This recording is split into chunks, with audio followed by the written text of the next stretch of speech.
No vídeo de hoje, amargo o empate para Santos e Grêmio, para os dois. Quantidade de erros individuais que o Santos comete de novo. E eu lamento informar para você, Santista, vai continuar cometendo, porque o elenco é esse aí. É o que temos para o momento. Fortalecer elenco na segunda janela é muito importante. O Grêmio é prova disso. Prova disso. O Mano ontem tomou pressão no final porque ele trancou o time? Não, não foi isso não. Não foi por isso que o Grêmio empatou o jogo não. Vamos lá. Like no vídeo, se inscreve, ativa o sininho, rumo a 440 mil inscritos por aqui. Golcase, deixa eu falar dos produtos da Golcase que você usa no seu dia a dia, ou no seu home office, ou no seu escritório, ou na academia, no seu carro, na sua casa, né? Produtos que você pode dar de presente para alguém que você ama. Então, por exemplo, eu adoro aqui a garrafa térmica Fresh. Essa é de 650 ml, eu acho o tamanho maravilhoso. Ela... Estava dando uma olhada no site da Golcase, junto com a base de silicone, ela está saindo por R$ 161,50 com o meu cupom GOLJORGE. Antes, ela estava R$ 169,90, por isso que é importante você usar o cupom. Tem aqui o Copo Vibe, que é o copo de cerveja do seu time do coração. E esse aqui, ó, tá personalizado com o meu nome. Então você pode colocar o seu nome, o nome de alguém que você ama, alguém que você quer dar de presente. O copo de cerveja do seu time de coração por menos de R$ 120. Maravilha, né? Então, Golcase, QR Code na tela, te joga direto para o site da Golcase. Você tem lá todos os produtos, são licenciados, então você está ajudando o seu time, ajudando o seu clube do coração. Pode dar de presente para alguém que vai amar, tenho certeza. E não esquece de usar o meu cupom GOLJORGE para finalizar a compra. Beleza? Golcase, parceira do canal do Jorge Igor. Muito bom seguirmos aí mais um mês com a nossa Golcase. Vamos lá, Santos 1, Grêmio também 1. Bom, são 5 jogos do Vojvoda. O Vojvoda segue invicto. São 2 vitórias e 3 empates. Arrancou esse empate ontem na reta final de jogo. A evolução que o time apresenta está aí diante dos nossos olhos. É um time hoje mais organizado, mais bem estruturado, consegue pressionar melhor os seus adversários, é um time com posse de bola, é um time que gera oportunidades de gol. O Santos tem volume de jogo, isso tá claro. Mas também está claro que essa evolução, eu não digo freada, mas ela é atrapalhada, ela é dificultada, às vezes até minada pelas limitações individuais que o Santos tem no seu time, no seu elenco. Eu sempre disse aqui, não acho esse elenco do Santos tão bom, tão maravilhoso como alguns acham. Ah, não, Jorge, o problema é que é mal treinado. Não era só isso. O problema é que tinha um treinador que não conseguiria fazer muito mais, que era o Kleber Xavier. Tinha um treinador que não estava apto para a função, para o desafio. Mas também tem a questão da qualidade do elenco. E ontem, a gente pode citar vários nomes aqui de jogadores que comprometeram a noite do Santos, de jogadores que atrapalharam a noite do Santos. Então vamos começar? Mike. Nada justifica a titularidade absoluta do Mike, a não ser a experiência que ele tem, o currículo que ele tem, os títulos conquistados, só isso. Mas um desempenho, sim, que não empolga. Você olha o Mike jogar e fala, tá, beleza. Então, mais uma vez, o Igor Vinícius entra no segundo tempo e o Igor Vinícius não é um lateral extraordinário. O Santos melhora com o Igor Vinícius se associando ao Robinho Júnior lá pelo lado direito. Tem também a entrada do Robinho, que é muito boa na reta final, vou falar sobre isso. Mas assim, o Vojvoda está insistindo no Mike e não está rolando. Simplesmente não está rolando. Guilherme, ontem, muitos erros do Guilherme de tomada de decisão. Muitos erros, muita dificuldade de progredir em direção à área, de tentar uma jogada de velocidade individual, um drible. Chegava, passo para trás. Chegava perto do bico da área, passo para trás. Muitas vezes atrapalhando lances ofensivos do Santos. Então, ontem, você pega o primeiro tempo do Guilherme, então ele erra praticamente tudo. Coisa de louco. Que mais? Escobar não voltou bem. E ontem acho que um dos erros do Vojvoda foi ter demorado a fazer essa troca na lateral esquerda. O Souza entra e o time melhora. E a produção pelo lado esquerdo também melhora.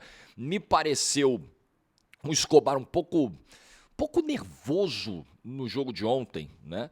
E aí você está falando de um jogo dentro de casa, talvez faça mais sentido fazer a escolha, se você tem dois laterais esquerdos de características diferentes, fazer a escolha pelo jogador mais ofensivo, que é o Souza, né? Pô, vamos atacar, nós precisamos ganhar o jogo, estamos dentro de casa.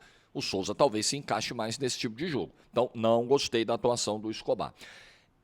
Brazão ontem, uma saída muito atabalhoada daquele gol anulado do Alisson. Vamos falar sobre a arbitragem, quero falar sobre esse lance daqui a pouco, lá do Edenilson. Contar um pouquinho do que eu vi ali na hora, na transmissão, e o que eu penso, analisando com calma e frieza, depois de ouvir o PC Oliveira também, esse lance. Vou falar sobre isso já já. Mas a saída do Brazão do gol foi uma saída. Ele sai meio atabalhoado, a bola bate no rosto dele, bate no queixo dele e tal. Tem crédito, ninguém discute. O Brazão tem crédito. Mas ontem ele ia cometendo uma falha muito importante, que resultaria no primeiro gol do Grêmio no jogo, que acabou sendo anulado. Vojvoda também, precisamos falar do Vojvoda.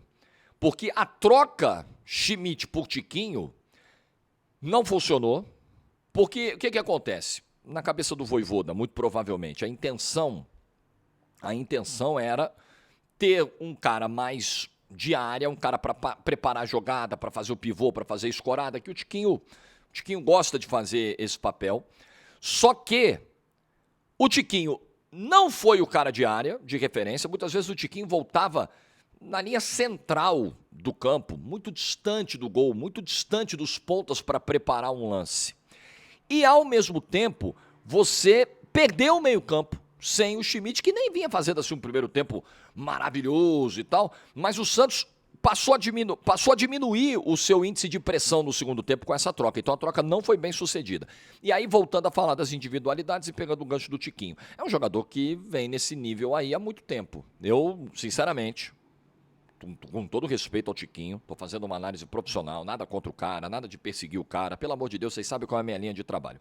Mas eu não espero mais nada além disso do Tiquinho até o fim do ano. Infelizmente, o Tiquinho de 2025 é o mesmo Tiquinho de 2024 e o mesmo Tiquinho da reta final de 2023. Uma queda de produção absurda, uma contribuição muito baixa, né? Raros gols. E ontem ele tenta o pivô, tenta os lançamentos e tal, mas, enfim, não saíram as jogadas e acho que o posicionamento dele em campo também não foi o ideal para que o Santos tivesse uma produção ofensiva melhor. E aí, voltando a falar do Vojvoda, eu acho que ele demora a fazer as trocas nas laterais. Eu não vou nem dizer sobre os nomes escolhidos, tá? O Rincon, por exemplo, nem acho que entrou bem, até entrou dando uma consistência ali no meio campo. Nem acho que entrou mal, o Rincon, perdão. Acho que ele entrou razoavelmente bem. Mas assim, tirou o Schmidt, foi botar o Tiquinho. Pra que botou o Tiquinho? É o que tem. É o que tem. Eu acho que ele demorou a trocar os laterais. O Mike já não deveria ter voltado do primeiro tempo. O Souza já deveria ter entrado muito antes. Mas se a gente for discutir nomes, é o que temos. Aí o Santos termina o jogo com um moleque de 17 anos, que outro dia estava jogando o jogo do Paulista Sub-20, vocês sabiam disso? Agora, em setembro, ele jogou o clássico contra o Corinthians no Paulistão Sub-20. Tá ali, né, flutuando entre profissional e base ainda. Ele tem 17 anos. E esse moleque entra e o Santos cresce muito a partir desse momento na reta final do jogo. E, inclusive, ele bate o escanteio, que acaba gerando o gol do Lautaro Dias. E aí, de positivo, a gente tem que falar do Lautaro Dias, continua num início muito bom com a camisa do Santos, e temos que falar de Zé Rafael, que participa também do lance do gol, chutando a bola no travessão. No lance anterior, aquele chute incrível que a bola pega no travessão, pega no poste direito, pinga na linha, pega no travessão de novo e não entra. No primeiro tempo ele já tinha feito o lance assim, pisando na área, e eu até estava destacando isso com o Formiga no primeiro tempo, estava lembrando disso hoje de manhã. Boa participação do Zé Rafael, principalmente boa contribuição ofensiva do Zé Rafael. Então não tivemos só aspectos negativos nas individualidades, não. E o Robinho Júnior entrou bem. Eu só tenho um ponto, que até a gente estava discutindo lá no nosso pós, na GETV. Legal você ter um cara como o Robinho Júnior. Tem talento, claramente tem potencial, parte para cima, né? É ousado, muito legal. Promissor? Promissor.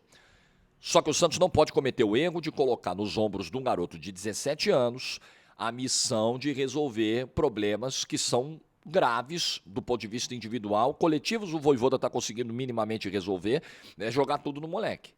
Não dá. O Ângelo já foi crucificado pela torcida porque foi lançado em condições muito ruins, o Marcos Leonardo também, aí muitas vezes você distorce a análise, esse moleque é bagre, não serve. Não, não é.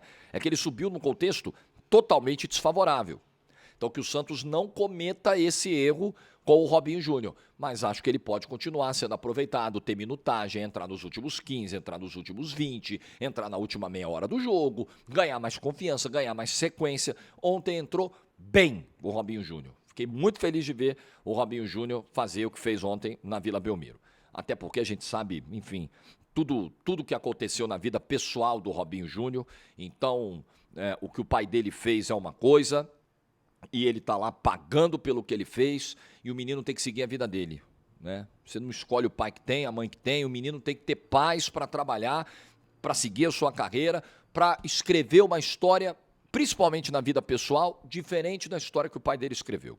É isso aí. Então, né, tem um lado humano disso aí que me deixa feliz também, pelo Robinho Júnior, né? Por ele, pelo menino que tem que ser blindado de tudo isso. Então, você vai olhar, o Santos arrancou o empate no final, o Santos foi buscar quase 45 do segundo tempo, o empate, arrancou um pontinho, mas perdeu 2. Perdeu 2. E não consegue deslanchar. Isso também eu acho que angustia um pouco o torcedor do Santos. Porque o Vojvoda chegou, são 5 jogos, a melhora é visível, né? O time não perdeu mais nesses últimos 5 jogos, muito legal. Mas não distancia na zona de rebaixamento, não deslancha. Não dispara, não consegue sair dali.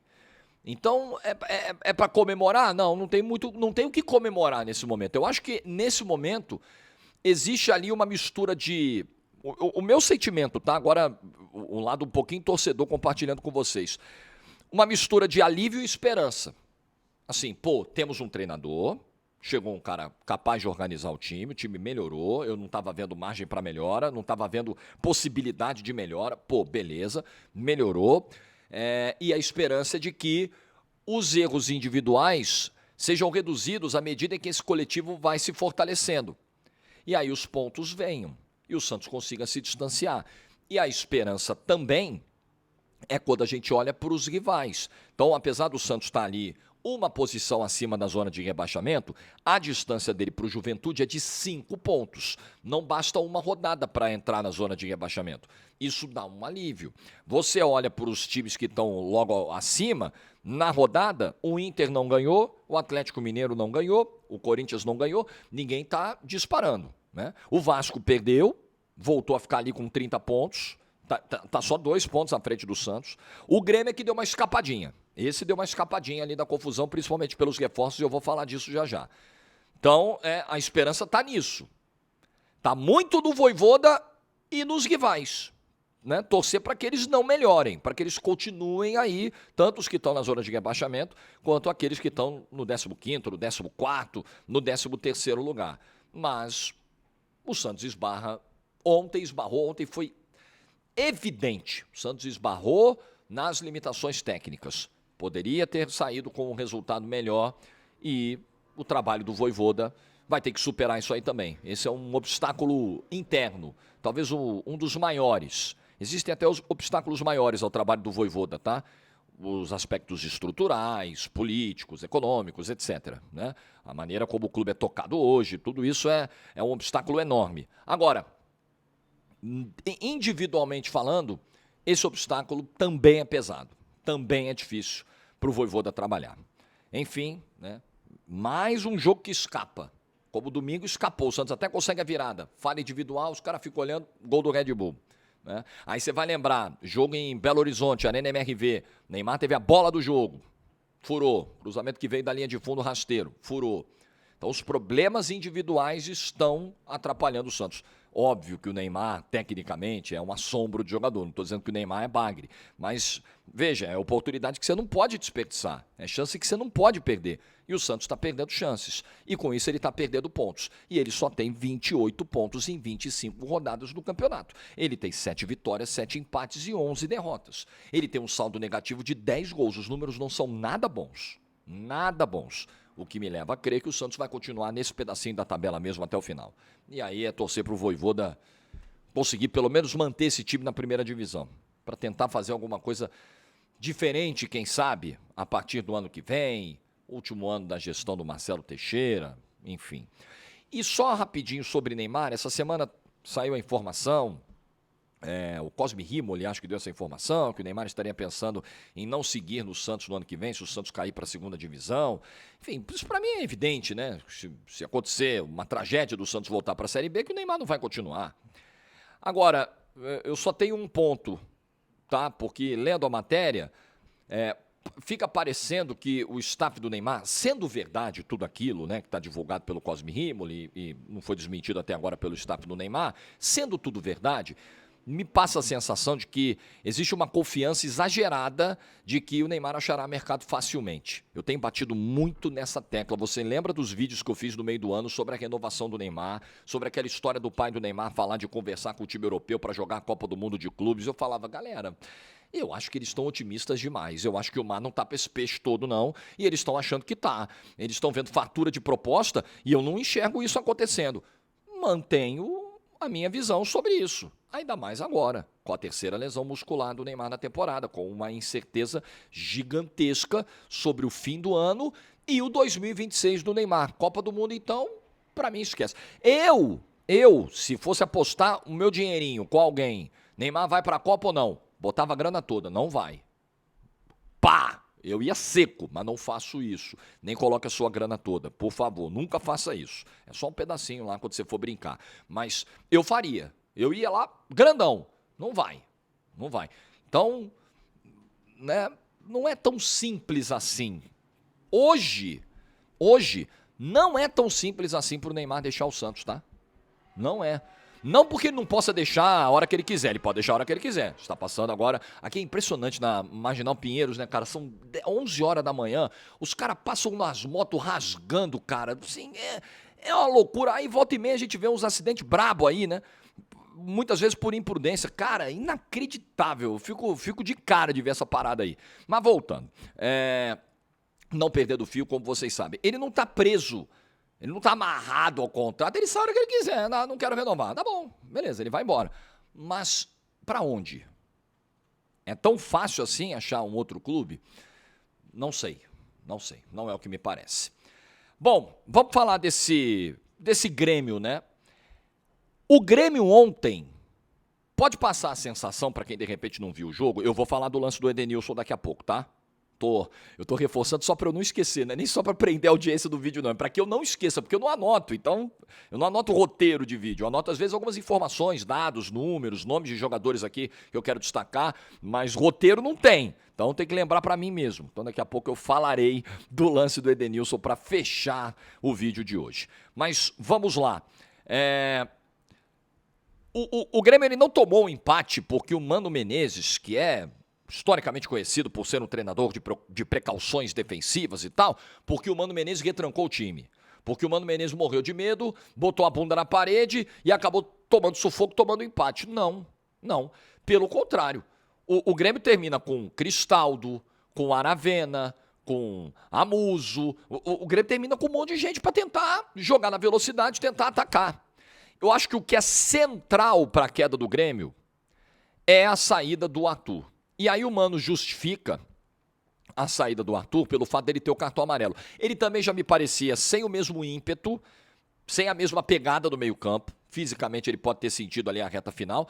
E também o Mano argumenta, ele já tinha um cartão amarelo, eu fiquei preocupado. E aí o grande problema é quem vem pro lugar. Veio o Alex Santana. É outro nível. É grande, é brutal a queda. Quando sai o Arthur e entra o Alex Santana. O Grêmio perde esse poder de articulação. E aí o Grêmio só tinha os caras para botar correria. Pá, velocidade, Amuso, corre.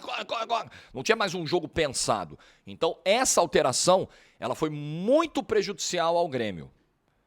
Aí eu fico naquela, né? Já discuti isso aqui outras vezes, né? Tudo bem, o Arthur é volante, muitas vezes está ali exposto na marcação, mas o Grêmio já tem tanto desfalque, já tem tanto jogador fora.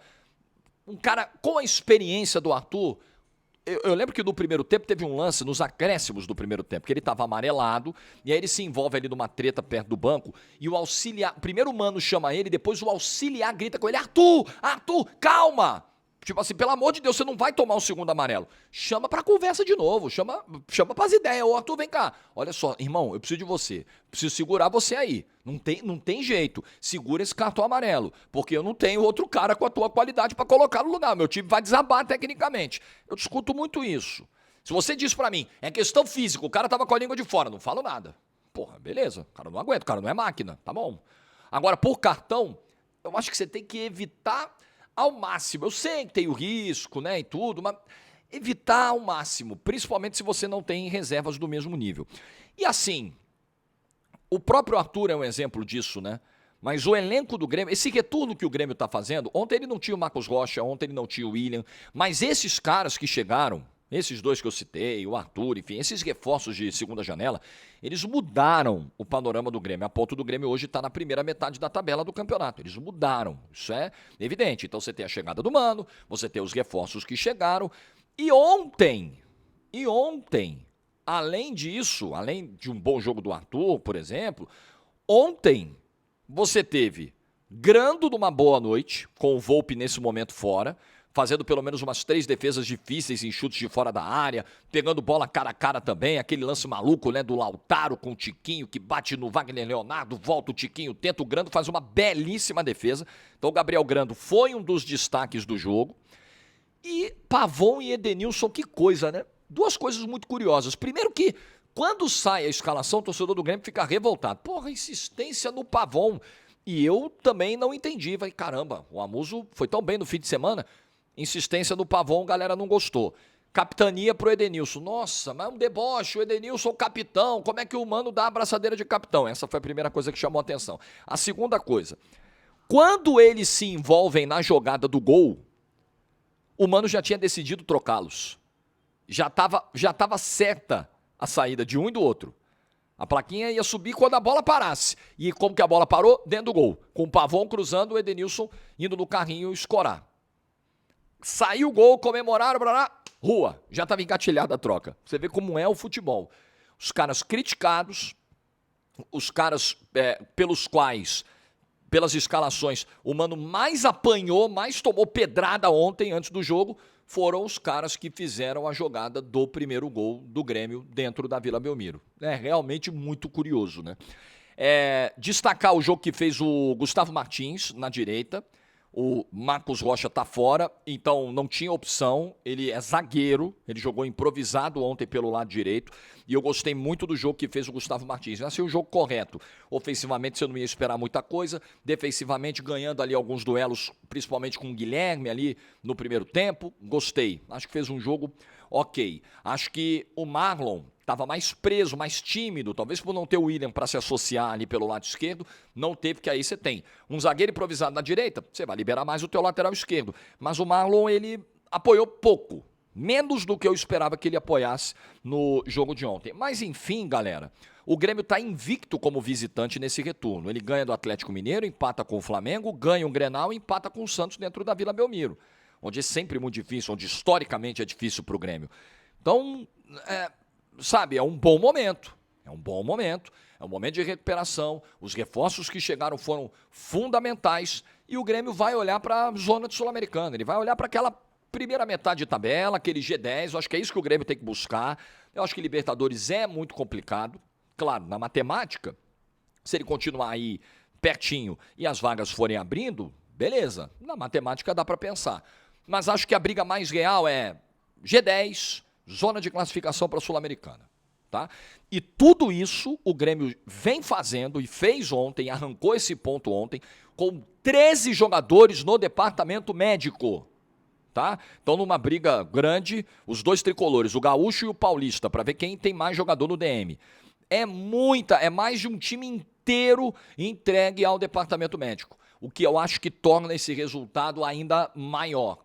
Dava para ganhar um jogo, né, para não sofrer tanto como sofreu na reta final. Mas, assim, o saldo do retorno do Grêmio, ele é bem positivo. Pro panorama desastroso, tenebroso que existia no primeiro turno, essa mudança no segundo, principalmente com as contratações, fazem o torcedor do Grêmio, beleza, Não vamos correr esse risco. Não vamos correr o risco que o Internacional, o rival, por exemplo, hoje está correndo. Muito alto. Quero falar de arbitragem aqui. Lance do Edenilson. Na hora, confesso a vocês, vendo as primeiras imagens do lance, eu não tive a certeza que a bola tinha batido somente na mão do Edenilson. Primeiro, eu não achava que tinha batido na mão, para mim tinha batido só na perna. Depois eu fiquei na dúvida se ela resvala na perna, no joelho, antes de bater na mão. E aí tem um último ângulo que é mostrado na transmissão da GETV, logo depois do árbitro anular o gol, que pega por trás, que aí é matador. Pegar na mão, pegou. Fim de papo. Pegou na mão do Edenilson. Ok? Primeira discussão, vencida. Segunda e mais importante discussão. Esse era o movimento natural, esse é um lance para anular o gol, o jogador obtém uma vantagem, esse toque de mão é decisivo, interfere na jogada, aí é que tá. O Paulo César Oliveira, que é o consultor de arbitragem da Globo, tem a seguinte visão do lance. Gol legal, esse lance não deveria ser anulado, pois não era uma posição antinatural ali do braço do Edenilson, da mão do Edenilson. Ela não tem uma grande interferência na jogada. Vendo o lance, com toda a tranquilidade, com toda a calma. Hoje, no sofá da minha casa, eu fui no YouTube da GTV, vi lá o vídeo do PC Oliveira comentando o lance, os caras mostrando troca de passes 500 vezes o lance. Tô com a opinião do PC. Acho que não é para anular esse tipo de gol. A não ser que esse toque de mão represente uma vantagem decisiva para o desfecho da jogada. O que não foi o caso, sabe? Que esse toque de mão seja quase uma assistência, uma ajeitada, né, para o gol. Não foi o caso. Não foi. Além da distância curta, enfim, ele não faz o movimento em direção à bola. O que ele vai fazer com o braço, né, galera? Ele tá ali de pé, se equilibrando, disputando. É impossível ficar com esse braço grudado. E o PC fez um exercício inverso que eu gostei muito. Vamos imaginar que ao invés de bater no braço do Edenilson, essa bola tocasse do mesmo jeito, nas mesmas condições, na mão do Luan Pérez. Ele daria o pênalti? Não. Provavelmente ele não daria o pênalti, porque ele não entenderia como uma ação deliberada, como um movimento antinatural, né? Só que como o pênalti é algo mais gravoso do que uma falta de ataque, do que uma anulação do gol, às vezes o cara fica muito cômodo para marcar nas condições que marcou ontem. Se fosse o contrário, talvez não marcasse. Não é porque é o Santos e porque é na Vila, entenda. Estou dizendo que dar um pênalti daquele, se a mão toca do defensor daquele jeito, eu duvido que o árbitro daria. Anular o gol, ele anulou. Então, eu tô com o PC nessa. Eu acho que foi um erro da arbitragem, acho que o Grêmio foi prejudicado nesse lance, na nossa gangorra do futebol, né? Na nossa arbitragem, a nossa arbitragem maravilhosa do futebol brasileiro. Ô, Little Sam, olha, semiautomático vai chegar, pô, gostei. Mudanças no calendário, fiz o vídeo ontem, tá aqui no canal, quem não viu, veja, gostei. Tem que melhorar essa arbitragem, Little Sam. Presidente, investimento na arbitragem, não sei se é resgatar aquele plano do CNM que o Edinaldo enterrou, com a história do faz online. Não, faz online, galera, faz online que resolve. Eu não sei qual é o plano, mas alguma coisa tem que ser feita. No segundo momento, primeiro momento a CBF está arrumando calendário e tecnologia. No segundo momento, a agenda prioritária da CBF tem que ser arbitragem. Arbitragem. Por exemplo, ontem o pênalti marcado para o Inter no final, aí eu discordo da visão do PC. Eu não vejo com clareza um puxão do Kaká determinante para derrubar o jogador do Internacional. Inclusive, parece que ele já vai meio que perder de equilíbrio, tem um toque na camisa, mas uma coisa é um toque na camisa, outra coisa é um puxão, um solavanco que tira o cara da jogada. Então, enfim, arbitragem, presidente, precisa investir, não pode economizar com a arbitragem. Não é gasto, é investimento na lisura, né, na credibilidade do campeonato, na justiça do resultado, na aplicação da regra. Tem que soltar o din-din, Little Sam. Tô de olho nisso aí, presidente. O que você pensa? Deixa a sua opinião nos comentários. Boa quinta-feira para todo mundo. Like do vídeo se você ficou até o final. Juízo e tchau.